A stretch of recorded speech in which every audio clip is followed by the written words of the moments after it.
Diesel surveyed the shed. "Not bad," he said. "I've seen worse.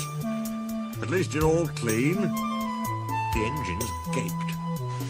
"It's not your fault," he went on, "but you're all out of date. Your controllers should scrap you, get engines like me. A fill of oil, a touch on the starter, and I'm off, with no bother, no waiting. You have to fuss around you for hours before you're ready." At last the engines found their voices. An inspector had to come and stop the noise. They held an indignation meeting early next morning round the turntable. "Disgraceful," rumbled Gordon. "Disgusting," said James. "Despicable," spluttered Henry. "To say such things to us," burst out Donald and Douglas. "It's to teach him a lesson we'd be wanting." But no one had any good ideas, and at last they all went off to work except for Duck and Stepney.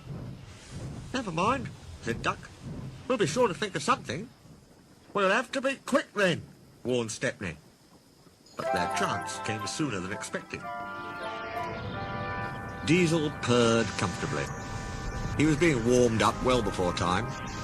An inspector watched a fitter making adjustments. The wind tugged at the inspector's hat. The fitter replaced the air intake cover. "OK, mate," he said.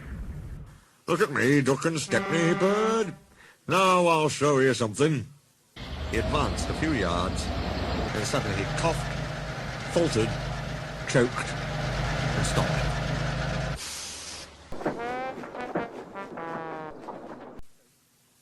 The inspector, meanwhile, had seen nothing of this. He was looking for his hat. "Can we help you at all?" asked Duck and Stepney sweetly. Diesel seethed with baffled fury as they pushed him back to the shed. "My hat!" exclaimed the inspector as the cavalcade went by. "Bother your hat," said the Fat Controller crossly. "The train's due out in 10 minutes, and you'll have to take it, Duck." Duck looked doubtful. But when Stepney asked, "Can I help him, sir?" he felt better. The Fat Controller was pleased, too, and hurried away almost cheerfully to make the arrangements. Both controllers were there to see them off. "Gordon will take over from halfway," said the Fat Controller, "so get the train there. Never mind about being late. Good luck."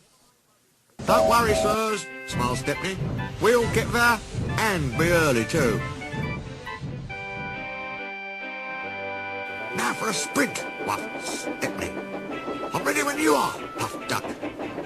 Faster and faster they went, till their wheels were turning at such speed that the side rods were merely blurs. Under clear signals, they whizzed through Edward Station and charged at Gordon's Hill beyond.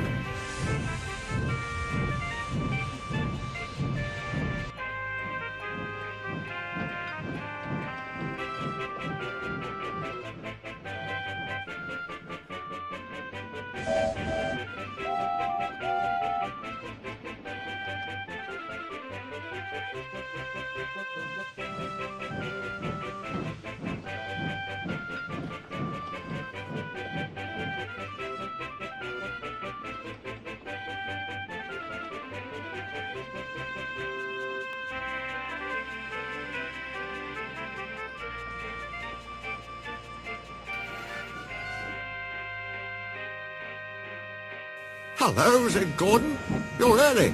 That's one in the headlamp for old Diesel." "Have you heard the latest?" he chuckled. "Diesel had sucked the inspector's hat into his air pipe. That's why he broke down. James says he's sick as boiler sludge and sulking in the shed.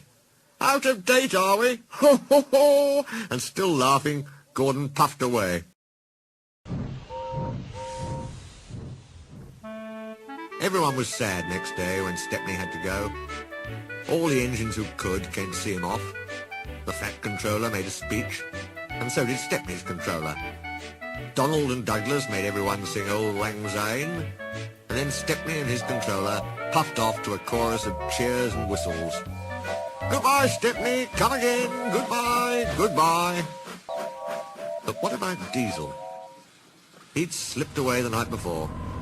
He said goodbye to no one, but left two things behind: the nasty smell of bad manners and a battered bowler hat.